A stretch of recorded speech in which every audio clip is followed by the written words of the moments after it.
Bonjour à vous. Comme d'habitude, si cette vidéo vous a plu, un petit pouce, un abonnement, un commentaire pour me dire ce que vous en avez pensé. Éventuellement un petit don, lien dans la description, cela me permet de publier régulièrement. Merci à tous de votre soutien à cette chaîne. Donc là, comme vous pouvez le voir, et vraiment exceptionnellement, je fais une suite au précédent point sur l'Ukraine. Donc là, c'est le point sur l'Ukraine, deuxième partie du 6 mai 2024.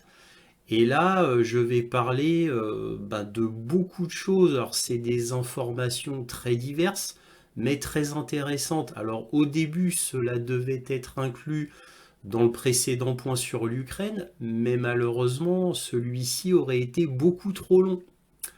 Donc, j'en fais une deuxième partie. Alors bon, comme c'est une suite, il n'y aura pas vraiment d'analyse approfondie. Hein, il y aura mes commentaires sur des articles, bien sûr, ça toujours. Mais il n'y aura pas de conclusion, il n'y aura pas de carte militaire. Donc, eh bien écoutez, commençons. Alors là, on va commencer très fort avec un extrait de LCI qui invite Jean Lucas, donc un spécialiste de l'espionnage français. Alors, inutile de vous dire qu'après sa tirade, il ne sera plus jamais invité sur LCI. Regardons.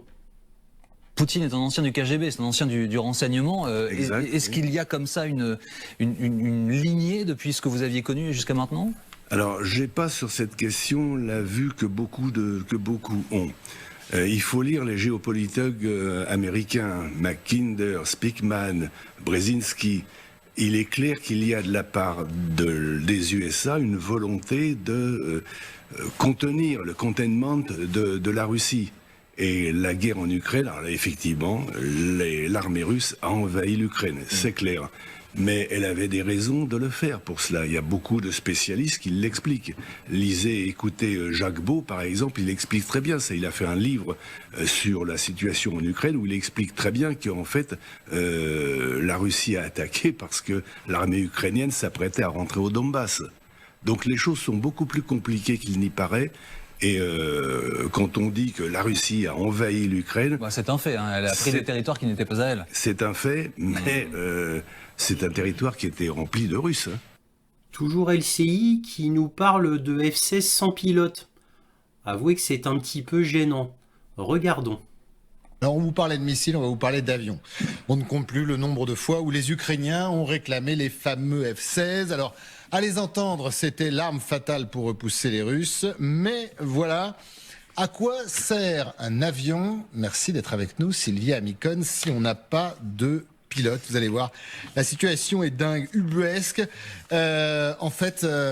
il y a des avions qui vont arriver dans les prochaines semaines, mais il n'y a pas de pilote, malgré les stages, malgré les essais. Eh bien, en fait, Sylvia, il va falloir attendre longtemps, quelques mois encore, pour peut-être espérer avoir des pilotes ukrainiens. Et oui, je sais, Macha, monter dans un avion. En tout cas, pour ceux qui sont formés en Europe, on pensait effectivement que les F-16 seraient dans le ciel ukrainien dès cet été. Eh bien, ce ne sera peut-être pas encore le cas. Et c'est ce que nous apprend effectivement le monde. Les 10 pilotes actuellement en formation sur le sol européen ne sont pas encore prêts. Et ils ont encore besoin de temps pour être opérationnels. Ces pilotes, ils ont passé déjà 6 mois au Royaume-Uni pour apprendre à maîtriser en anglais les bases de l'aviation de combat. Puis, 4 d'entre eux sont arrivés en France pour une autre phase dite de chasse avancée pour apprendre différentes techniques, notamment la défense aérienne ou les bombardements. Les 6 autres pilotes sont attendus dans les prochaines semaines et ça fera donc pour ces pilotes arrivés en France 6 autres mois de formation sur une base du sud-ouest où ils s'entraîneront sur des Alpha Jets utilisés notamment par la patrouille de France. Alors qui sont-ils ces pilotes? Ils sont âgés de 21 à 23 ans, ils sont très peu expérimentés. 6 d'entre eux ne s'étaient jamais assis dans un avion de combat avant d'arriver au Royaume-Uni. Alors cette pénurie de pilotes, elle s'explique aussi par la guerre. Ça fait 2 ans qu'il y a la guerre en Ukraine et il y a près d'une centaine d'avions qui ont été détruits ou endommagés, selon le site Oryx qui fait référence. Alors, 10 personnes en formation, ça peut paraître peu, mais en tout cas, sachez qu'en France, la capacité maximale de formation, c'est de 30 pilotes par an. Et à l'issue de cette formation, bien, c'est pas fini. Ils partiront dans un autre pays pour voler sur des F-16. Et ce sera peut-être en Roumanie, la Roumanie qui va accueillir un centre destiné à devenir une plaque tournante internationale de la formation des pilotes de F-16, selon le ministère roumain de la Défense.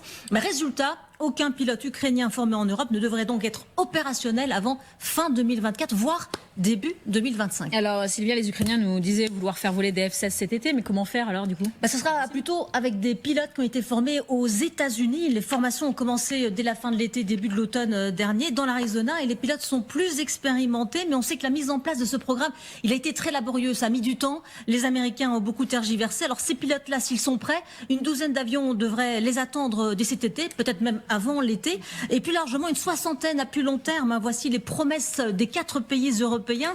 Pays-Bas 24 avions, Norvège 22, Danemark 19, la Belgique pas précisée. Mais attention, pas de miracle non plus à attendre de ces formations express, selon un général américain.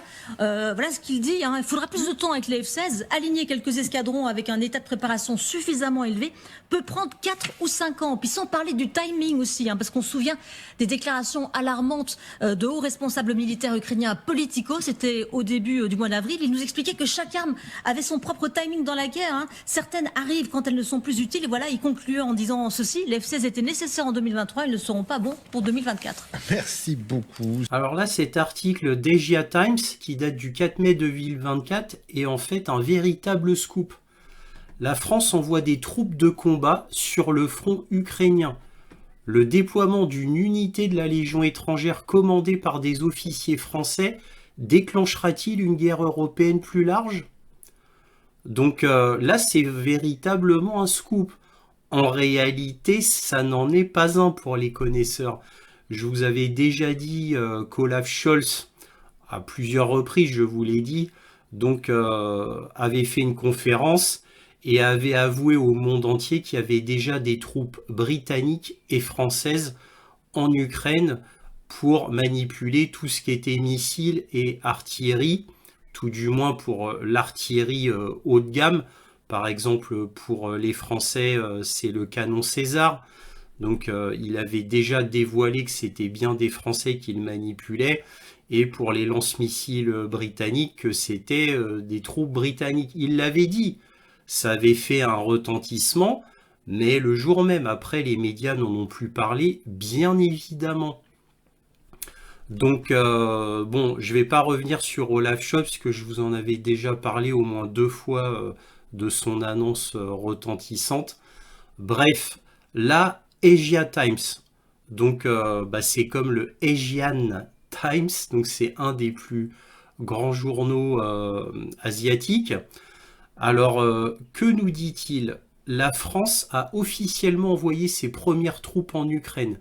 Ils ont été déployés en soutien à la 54e brigade mécanisée indépendante ukrainienne à Slaviansk. Donc, c'est la ville qui est juste au-dessus de Kramatorsk. Kramatorsk, qui est au nord-ouest de Tchassivyar, à côté, quoi, pas loin tout du moins. Donc, c'est important à noter. Les soldats français sont issus du 3e régiment d'infanterie français, qui est l'un des principaux éléments de la Légion étrangère française. En 2022, la France comptait de nombreux Ukrainiens et Russes dans la Légion étrangère. Ils ont été autorisés à quitter la Légion et, dans le cas des Ukrainiens, à retourner en Ukraine pour rejoindre les forces ukrainiennes. On ne sait pas si les Russes sont rentrés chez eux.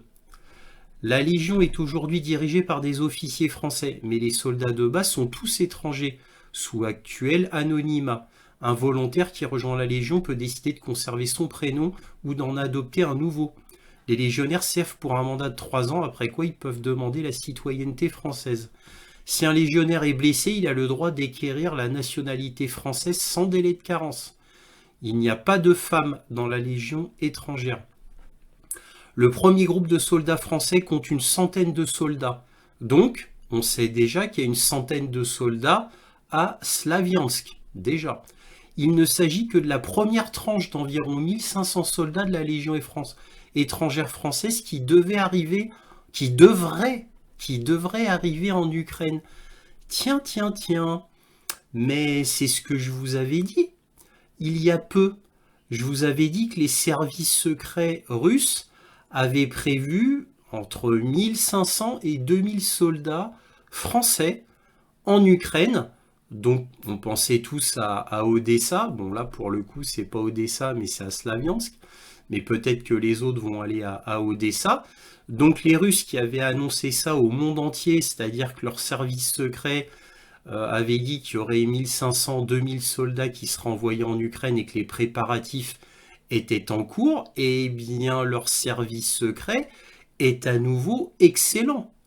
Car à chaque fois que les services secrets dévoilent quelque chose au monde entier, c'est toujours vrai. Vous notez, contrairement aux autres pays occidentaux. Ces troupes sont postées directement dans une zone de combat chaude et visent à aider les Ukrainiens à résister aux avancées russes dans le Donbass. Les 100 premiers sont des spécialistes de l'artillerie et de la surveillance. Tiens, comme par hasard. Depuis des mois, le président français Emmanuel Macron menace d'envoyer des troupes françaises en Ukraine. Il n'a trouvé que peu ou pas de soutien de la part des pays de l'OTAN, en dehors du soutien de la Pologne et des États baltes. Bah oui, hein, évidemment. Ça aussi, je vous l'avais déjà dit. Donc, on a les fous furieux, c'est-à-dire l'Estonie, la Lituanie. Attention, pas la Slovaquie, donc c'est important à noter. Hein. Mais Lituanie, Estonie, eux, ils sont à fond, hein, évidemment. Il semblerait que les États-Unis s'opposent à l'envoi de soldats de l'OTAN en Ukraine, autrement qu'en tant que conseillers. Bon, en réalité, vous vous doutez bien qu'il y a déjà des soldats américains en Ukraine, car il y en a beaucoup qui ont été interviewés, donc ils disent qu'ils sont des mercenaires, mais bon, c'est comme les 20 000 soldats polonais, on l'a appris des rapports russes, qu'il y avait environ 20 000 soldats polonais, de vrais soldats polonais, et qui ont simplement mis l'uniforme ukrainien. Donc évidemment, tout ça, c'est un secret de polichinelle. C'est comme les services du MI6 en Ukraine, ils sont là-bas depuis 2014. Hein. Bref, continuons. L'une des questions qui se pose immédiatement après la décision de la France d'envoyer des soldats de son 3e régiment d'infanterie est de savoir si cela franchit la ligne rouge concernant l'implication de l'OTAN en Ukraine. Les Russes y verront-ils le déclenchement d'une guerre plus large, au-delà des frontières ukrainiennes? Alors moi, je ne le pense pas. C'est pas 1500 légionnaires en Ukraine qui changeront quoi que ce soit. Évidemment, militairement, ça n'a aucun sens d'envoyer 1500 hommes en Ukraine. Que cela soit des légionnaires ou d'autres soldats d'élite, ça ne changera strictement rien. Encore une fois, c'est grotesque au niveau militaire. C'est pour ça que je suis intimement convaincu, comme je vous l'avais déjà dit précédemment, que c'est uniquement pour les sacrifier afin de pleurer devant l'Union européenne, l'OTAN, les États-Unis, afin qu'ils envoient massivement des troupes de l'OTAN en Ukraine. Alors évidemment, Macron, soit il est complètement stupide, soit il est complètement fou, soit il a des espérances absolument démesurées, mais en tout cas, je dirais qu'il n'y a aucune chance que cela arrive. Les États-Unis ont dit à plusieurs reprises qu'ils n'enverraient jamais de soldats de l'OTAN. L'Allemagne a dit pareil, et l'Allemagne veut même pas envoyer des missiles taurus, alors imaginez-vous.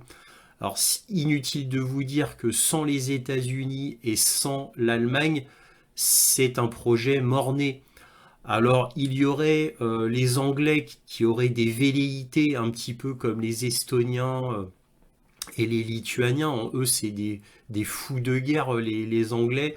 Alors, eux, ils seraient à fond pour ça. Hein. Mais bon, d'un autre côté, vite fait, il n'y a que David Cameron, hein. Rishi Sunak, en aucun cas. Hein. En aucun cas. Il n'y a que David Cameron là qui parle. Hein. Qui dit oui, éventuellement, voilà, et encore, hein, du bout des lèvres, de toute manière, l'Angleterre obéit à son maître, que sont les États-Unis. Donc si les États-Unis disent non, il n'y aura pas de soldats britanniques, j'entends afficher. Hein. Il y en a déjà des soldats britanniques en Ukraine et aussi du MI6.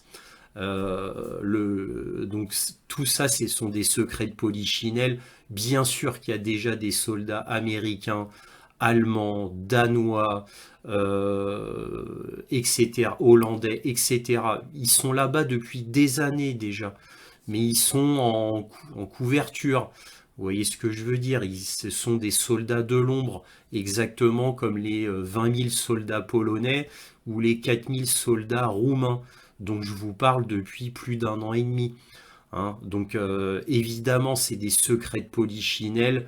Même un commentateur sur LCI, un consultant régulier, hein, avait à demi-mot avoué que c'était déjà le cas. Donc moi je le sais, avec les rapports russes et leur excellent service secret, qui ne se trompe jamais, tout du moins quand ils font une annonce. Donc tout cela, on le sait, mais il y a une grande différence entre envoyer des mercenaires ou des soldats déguisés, c'est-à-dire on envoie des vrais soldats qui ont l'uniforme ukrainien. Il y a une grosse différence que de dire on les envoie officiellement et on les présente à la face du monde. Donc là, il y a une grosse différence. Alors, Emmanuel Macron prend d'énormes risques parce que si jamais ces soldats sont capturés, alors là, ça va être terrible. Ça va être terrible. Vaut mieux pour Emmanuel Macron qu'ils finissent tués. Parce que s'ils deviennent des prisonniers russes, imaginez-vous le levier russe contre la France. Ce sera un levier diplomatique absolument terrible, puisque nous, on aurait fait ça en toute illégalité, parce que évidemment, c'est complètement illégal. C'est un casus belli d'envoyer des soldats français et l'annoncer officiellement comme ça. Il ne faut pas l'oublier. Donc je ne crois pas que Macron s'y risquerait. Encore une fois, il est bien esseulé, il est tout seul. Donc voilà, personnellement, je n'y crois pas. Enfin bref, c'est tout ce que je pouvais dire sur cet article. Alors là, on va regarder une de mes sources qui est Simplicus the Thinker sur Substack, qui nous montre un PDF qui vient du Congrès américain. Donc là, l'exemple, c'est l'obus Excalibur américain d'une valeur de 110 000 $. Donc c'est le must au niveau obus côté américain. Donc cet obus va plus loin et est plus précis qu'un obus classique. L'équivalent russe de l'Excalibur, c'est le Krasnopol. Alors moi je suis allé sur le lien du Congrès américain et on tombe sur ce rapport qui est fait par un docteur Daniel Patt du 13 mars 2024, et ce Daniel Patt fait un rapport de l'Hudson Institute. Donc là, il étudie, c'est un grand expert, il étudie le côté matériel de la guerre. Et là, page 3, qu'est-ce qu'on peut lire? Le sommet de l'efficacité d'une nouvelle arme est d'environ 2 semaines avant qu'une contre-mesure émerge. Alors là, on parle sur le théâtre ukrainien. Voilà, donc le pic d'efficacité, c'est 2 semaines sur le théâtre ukrainien. Un exemple qui montre que les systèmes avancés peuvent être handicapés par un problème d'adaptabilité logicielle, c'est par exemple la précision de l'obus Excalibur, qui initialement a une efficacité de 70% quant à atteindre une cible. Donc ça, c'était l'efficacité quand il a été utilisé pour la première fois en Ukraine. 70%. Bon, personnellement, je trouve que 70%, c'est pas mal, mais ça n'a rien d'excellent pour un obus qui vaut 110 000 $. Hein. Cependant, après 6 semaines, l'efficacité a décliné à 6%, car les Russes ont adapté leur électronique de guerre pour le contrer. Donc cela montre à quelle vitesse l'adversaire peut adapter ces nouvelles technologies. Voilà, donc ça c'était important à lire pour vous montrer là côté américain de Hudson Institute, qui est un des instituts les plus prestigieux des États-Unis quant à l'analyse du matériel de guerre. Eh bien, cela vous montre à quel point c'est inquiétant côté occidental quant à la vitesse d'adaptabilité des contre-mesures russes. Voilà, je trouvais que c'était assez intéressant à vous montrer. Alors là, maintenant, on va regarder un article de Bloomberg, donc un des plus grands journaux économiques du monde, qui date du 2 mai 2024. Et que dit-il? Les Russes qui ont fui la guerre reviennent pour stimuler l'économie de guerre de Poutine. Alors c'est très intéressant cela. Bloomberg, près d'1 million de Russes ont fui à l'étranger au cours de la première année de l'invasion de l'Ukraine par le Kremlin. Aujourd'hui, des milliers de personnes rentrent chez elles, offrant une victoire de propagande au président Vladimir Poutine et un coup de pouce à son économie de guerre. Alors que la guerre fait toujours rage et que l'homme qui l'a déclenchée est sur le point d'assumer un nouveau mandat de 6 ans au pouvoir, de nombreux Russes sont confrontés à un choix difficile, confrontés à des refus lors du renouvellement de leur permis de séjour, à des difficultés pour transférer leur travail et leur argent à l'étranger et à des destinations limitées qui les accueillent encore. Ils choisissent de mettre fin à leur auto-exil, donc et rentrent au pays. Bon, il y a d'autres raisons, hein. Moi, j'ai vu des reportages sur LCI qui parlaient de cet article de Bloomberg, et LCI a montré un reportage de gens en fait qui se sentent opprimés et qui se sentent même oppressés parce que maintenant l'Europe est devenue anti-russe, donc il y a une russophobie, donc eux étant russes, ils se sentent persécutés. Donc, et à tous les niveaux, ils sentent que la société, en arrière-plan, les rejette quelque peu. Donc cela donne une atmosphère délétère qui les ennuie fortement. Donc au final, ils rentrent au pays, ils rentrent en Russie, et comme dans la quasi-totalité, c'était aussi des jeunes hommes russes, pour la plupart, hein, parce que évidemment, ils ont fui principalement, faut dire la vérité, hein, pas par idéologie pure, hein. Alors il y en a qui l'ont fait sur le million qui est parti. Bon, le million, ça c'est les chiffres occidentaux. Bon, donc on peut dire que sur le million, il y en a qui sont partis par idéologie contre le fait que la Russie soit en guerre, mais c'est une minorité. La grande majorité sont partis, c'est pour éviter d'être mobilisés. C'est pour ça que Bloomberg en parle et que ça va stimuler l'économie de guerre de Poutine, c'est parce que c'était principalement des jeunes hommes. Donc ces jeunes hommes-là ont plus souvent été diplômés pour pouvoir partir à l'étranger et travailler à l'étranger. Donc évidemment, ces gens-là, en général diplômés, vont donner un coup de pouce effectivement à l'économie russe, qui n'est que trop content que de les voir revenir. Et ces jeunes Russes se disent au final, ayant vécu en Occident, qui est en pleine crise énergétique, en pleine crise économique, voire même en pleine crise sociale au niveau du wokisme qui les choque en général, et du fait de la montée des violences, donc l'insécurité partout, des factures exorbitantes qu'ils ne connaissaient pas avant, puisque en Russie, le coût de l'électricité et du gaz est absolument ridicule comparé à chez nous. Donc il y a beaucoup de facteurs qui font qu'ils rentrent en Russie, et donc ils ont vu que l'herbe n'était pas plus verte ailleurs, et donc au grand bénéfice de la Russie. Donc ça, c'était un pan sociétal très intéressant à souligner. Alors là, maintenant, on va parler des articles qui sont fort sombres. Donc là, on a la BBC au 13 avril 2024. L'Ukraine pourrait être vaincue en 2024. Voilà à quoi cela pourrait ressembler. Alors bon, on va pas lire tout l'article, mais en gros, c'est une vue apocalyptique en cas de victoire russe. Donc ils vont prendre toute l'Ukraine. Ça, c'est une évidence pour la BBC. Et à la fin, on vous dit, et peut-être projettera-t-il toutes ses forces dans toute l'Europe pour profiter d'un élan guerrier où Vladimir Poutine se sentira inarrêtable. Et oui, c'est la BBC.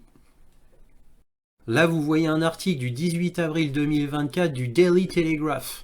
La ligne de front ukrainienne s'effondre et la Grande-Bretagne pourrait bientôt être en guerre.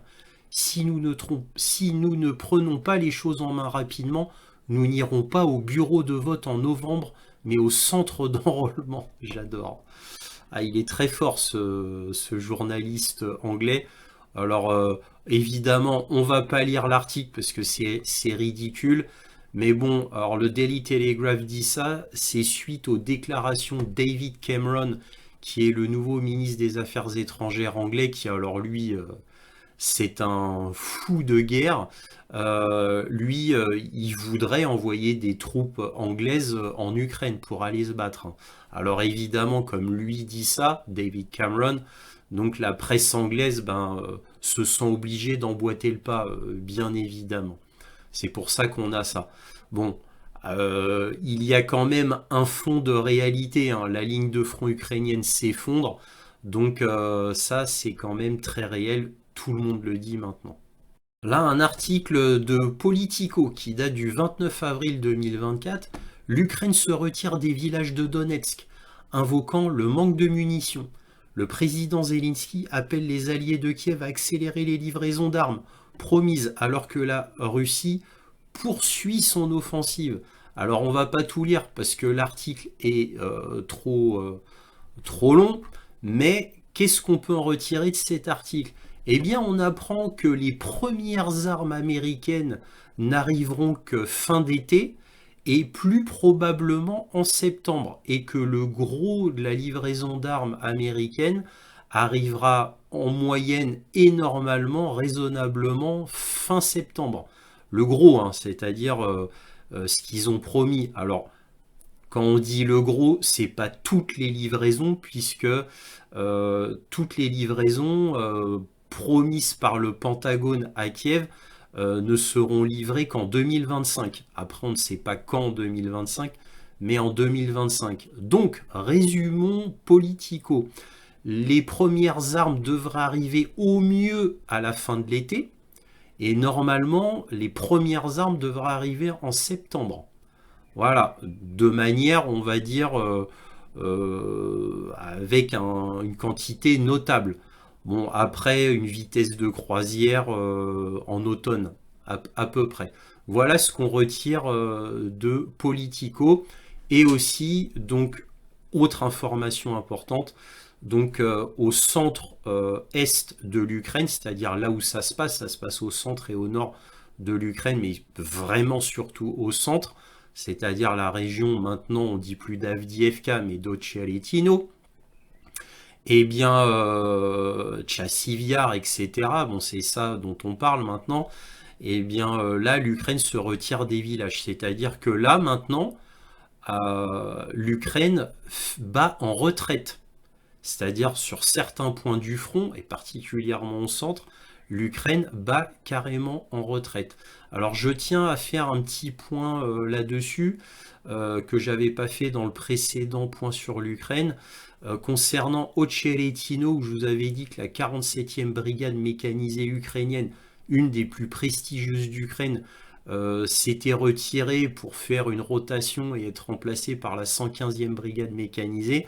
Eh bien, j'ai des rapports ukrainiens, je dis bien ukrainiens, qui disent qu'en réalité, la 47e brigade, qui est très prestigieuse, encore une fois, a fait comme la brigade qui gardait Tchassiviar. C'est-à-dire que la brigade de Tchassiviar, composée surtout du bataillon Azov, est allée à Tchassiviar, ils ont vu la situation et ils sont partis.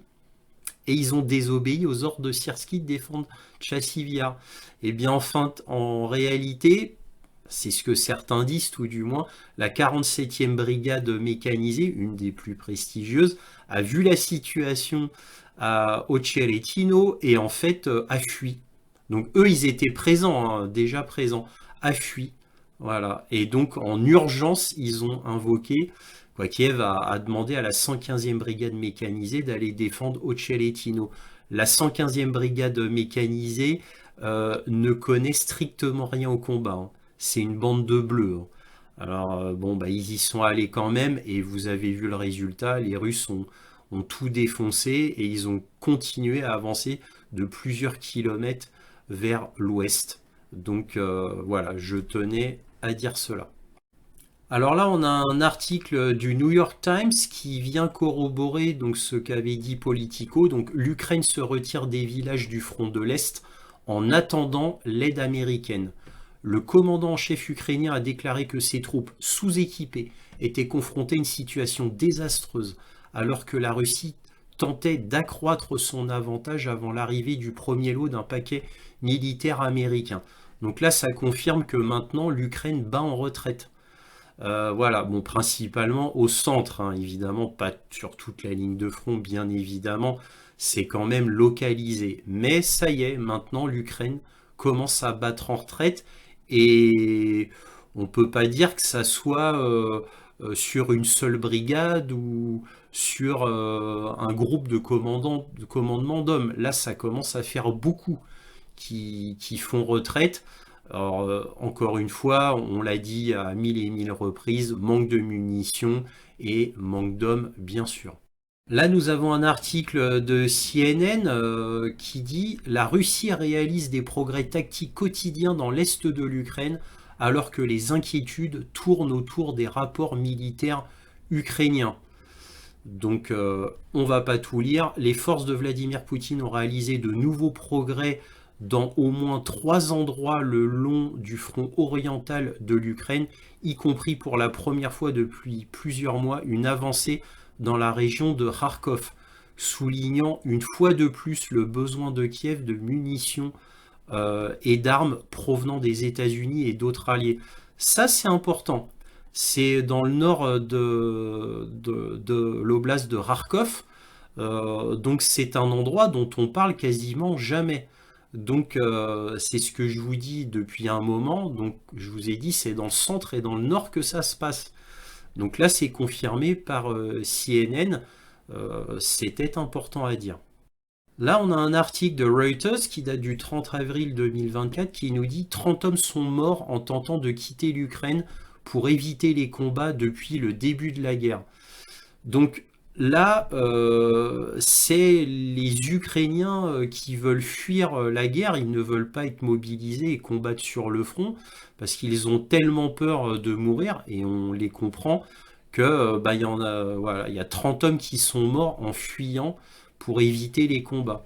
Une trentaine d'hommes ukrainiens sont morts en tentant de traverser illégalement les frontières ukrainiennes et d'éviter de combattre dans la guerre contre la Russie qui a débuté en 2022, a déclaré le porte-parole des services frontaliers ukrainiens à l'agence de presse Ukrinform.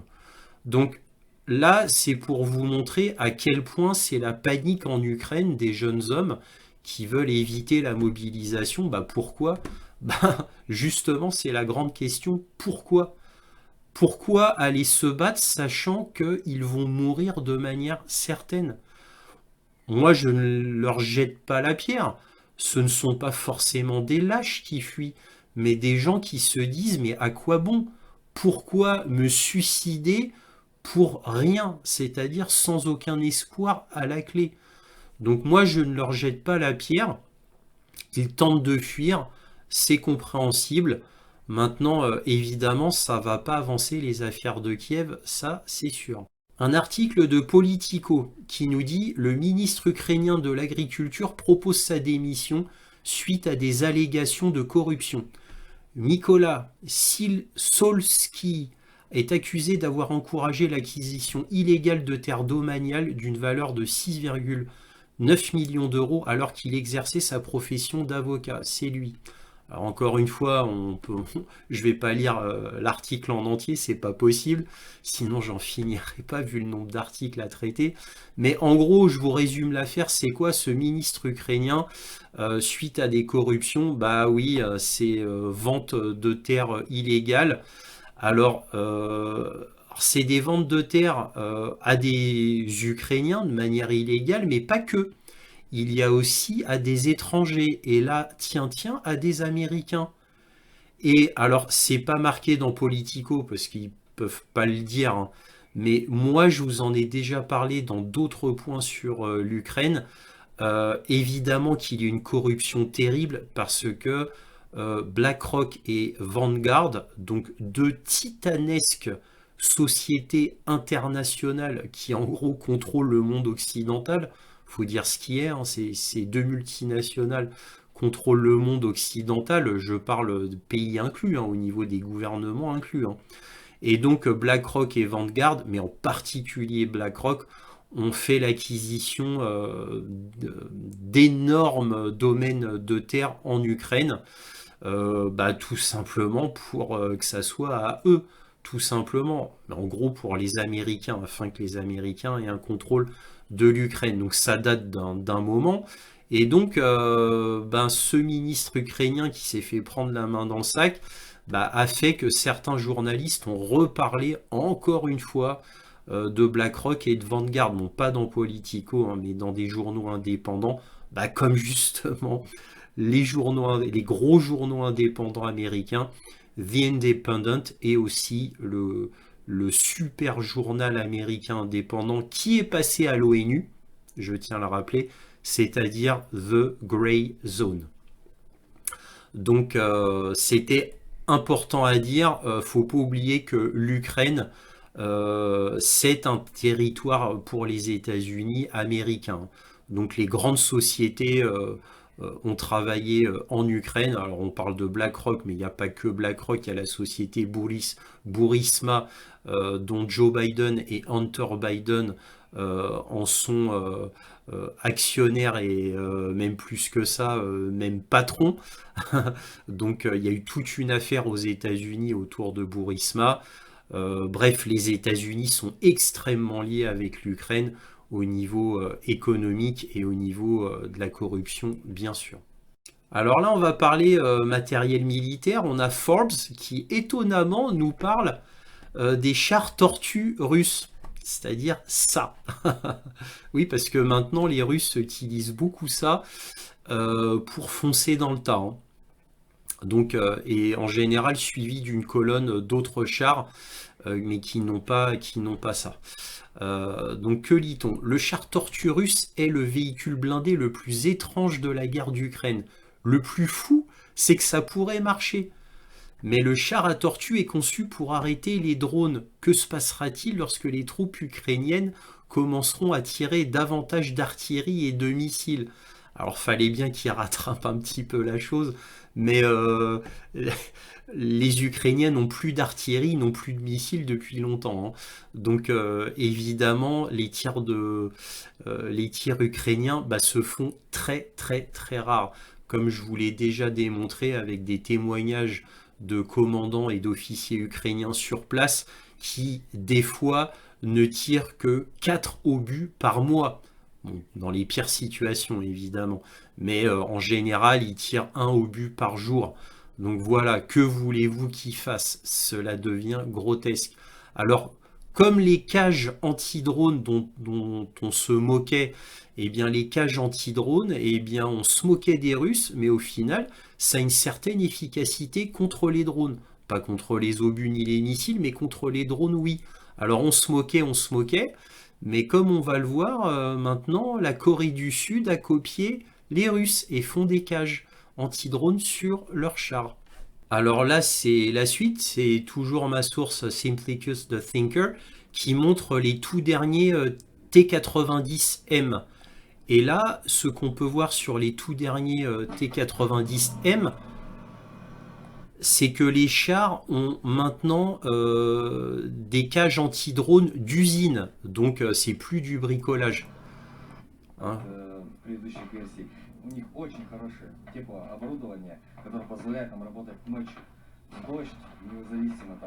Voilà, donc c'était juste pour vous montrer donc ces nouveaux T90M qui ont maintenant des cages anti-drones d'usine. Toujours Simplicus the Thinker qui nous dévoile un fait, bon, qui est bien connu, hein, il n'y a pas que lui, mais pourquoi j'ai pris lui, c'est parce que il va vous montrer une vidéo, donc c'est intéressant. Donc à Pochta, donc à Odessa, qui selon certaines sources abritait l'une des plus importantes livraisons d'armes nouvelles, en particulier des obus de 155 mm en provenance de l'OTAN. Il y a 1h30, un entrepôt contenant des obus en provenance des États-Unis qui venait d'être amené a été détruit à Odessa. Peut-être même dans le cadre du nouveau programme d'aide acceptée. Des obus de 155 mm sont arrivés dans la matinée de Roumanie par voie maritime. En ce moment, la détonation se poursuit et un incendie fait rage. Le SBU a bouclé la zone où sont arrivés 2 missiles Iskander-K et a capturé tous ceux qui essayaient de filmer l'endroit en vidéo. Les détonations se poursuivent. 61 milliards de dollars bien dépensés. Bon, bref. Les incendies et les explosions ont été massifs et font encore rage pendant une journée. Donc là, ça c'est le post qui a été fait. Donc là, ça vient d'Ukraine, hein, c'est un post ukrainien qui vous montre des images. Vous voyez, c'est assez impressionnant, hein. Alors, à la télé en Occident, on vous dit que c'est un hangar à courrier postal qui a été détruit. Et quand on vous montre les images, on ne vous montre pas ça, hein. On vous montre un petit local bien propre qui a été un petit peu endommagé. Voilà. Mais en réalité, c'est un local où il y aurait eu des obus. Donc voici le local avec la géolocalisation exacte. Donc là, c'est vue du ciel. Donc là, c'est marqué l'ambassadeur américain s'en est plaint. Donc là, c'est l'ambassadeur Bridget Brink. Donc cette nuit, une autre attaque terrible russe sur Odessa avec des missiles balistiques, donc qui a atteint un entrepôt et qui a blessé 13 personnes. Voilà, donc là j'ai d'autres détails, hein, voilà. Mais bon, bref, voilà l'explosion. Donc comme vous pouvez le voir, bon c'est court mais c'est impressionnant, hein. Voilà ce qu'on pouvait dire sur cette explosion à Odessa. Ah bah là c'est marqué là, les Iskander russes auraient détruit un immense entrepôt de courrier à Novaya Pochta. Non, j'avais caché la première phrase. À Novaya Pochta à Odessa. Voilà, donc qui, selon certaines sources, abriterait un entrepôt en réalité d'obus de 155 mm. Bon. Évidemment, on ne peut pas le confirmer, mais vu les dégâts, c'est bien possible. En tous les cas, c'est pas du courrier, c'est pas des colis et des enveloppes qui font ça, on est d'accord. Là, on a The New York Times. Le Pentagone annonce une aide militaire supplémentaire de 6 milliards de dollars pour l'Ukraine. Les fonds permettront à Kiev d'acheter des armes directement auprès des sociétés de défense américaines. Vous voyez l'absurdité de la chose, parce que les sociétés de défense américaines, c'est l'État américain déjà. C'est l'État américain qui paye. Donc c'est ridicule, ridicule. Donc le Pentagone va donner 6 milliards de dollars à l'Ukraine et l'Ukraine va redonner les 6 milliards sous forme d'armes au complexe militaire industriel américain. Mais bon, ça marche comme ça depuis le début. Alors là, il gratte vraiment les fonds de tiroir. Le Pentagone, pure panique, il gratte vraiment les fonds de tiroir. Comment ont-ils trouvé encore 6 milliards de dollars? C'est fou, hein. C'est la deuxième fois que les Américains font le coup à trouver de l'argent comme ça. Et toujours 6 milliards. Hein. L'année dernière aussi, ils avaient trouvé 6 milliards de dollars, soi-disant parce qu'il y avait eu une erreur comptable dans la trésorerie du Pentagone et ils se retrouvaient avec 6 milliards de dollars de surplus dont ils ne savaient que faire. Ça, c'était le prétexte de l'année dernière. Là, ils n'ont rien dit, là. Ils en ont trouvé comme ça, 6 milliards, voilà, comme ça. Vous voyez, vraiment jusqu'au bout, hein, jusqu'aux derniers Ukrainiens. Là, je vous ai montré cet article du New York Times parce qu'il est intéressant. La Russie frappe les chemins de fer ukrainiens et s'engage à ralentir l'arrivée de l'aide américaine. Donc, ça, c'est intéressant parce que moi, j'avais jamais entendu parler que la Russie frappait des rails. Les chemins de fer ukrainiens, ni les ponts d'ailleurs, ils ne s'acharnent pas là-dessus. Alors il est vrai que frapper avec un missile chemin de fer en race campagne, c'est extrêmement difficile et ça demande beaucoup de chance parce qu'il n'y a aucun missile qui est aussi précis. Alors faut frapper une gare ou un hub de voie ferroviaire, là oui, mais un chemin de fer tout seul comme ça, même très important, bah voilà, c'est l'explication trouvée. Alors là, c'est la première fois que je vois dans un média que la Russie frappe exprès des chemins de fer. Alors bon, évidemment, moi, mon opinion personnelle, c'est qu'ils auraient dû faire ça stratégiquement depuis le début de la guerre, s'acharner dessus, envoyer des saboteurs avec des explosifs, je ne sais pas. Je suis étonné que là, ils s'empressent de faire ça que maintenant. Alors il y a peut-être une explication, je vous en ai donné une au début là. Peut-être qu'il y en a d'autres, hein. Vous allez me dire on n'envoie pas comme ça des saboteurs en profondeur chez l'ennemi, saboter des voies ferrées. Ce n'est pas si simple.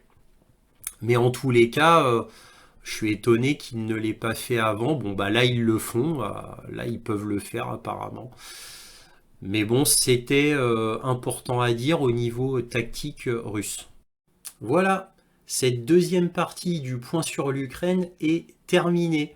Donc encore une fois, je le rappelle, pas de conclusion, pas de carte militaire, donc je vais faire très court. Si cette vidéo vous a plu, un petit pouce, un abonnement, un commentaire, c'est très important pour moi. Éventuellement un petit don, lien dans la description. Et d'ailleurs, j'en profite pour remercier tous mes généreux donateurs. Vraiment, cela me touche beaucoup. Merci encore à tout cela. Aussi, vérifiez que pour les youtubeurs que vous êtes toujours abonnés, puisque YouTube a tendance à désabonner mes abonnés. Enfin, n'oubliez pas de prendre en favori dans la description le lien de ma chaîne de référence sur Odyssée. On ne sait jamais ce qu'il peut arriver quant à ma chaîne YouTube, donc prévoyez toujours ma chaîne Odyssée au cas où. Ah oui, si jamais vous ne me voyez plus sur YouTube, bah, vous savez que j'aurais été censuré par YouTube. Donc prévoyez un lien Odyssée. Et évidemment, pour ceux qui me regardent sur les autres plateformes, Odyssée et Rumble, aucun souci, comme d'habitude. Et je m'arrête là. Merci encore à tous de votre soutien à cette chaîne et toujours, bien sûr, soyez curieux.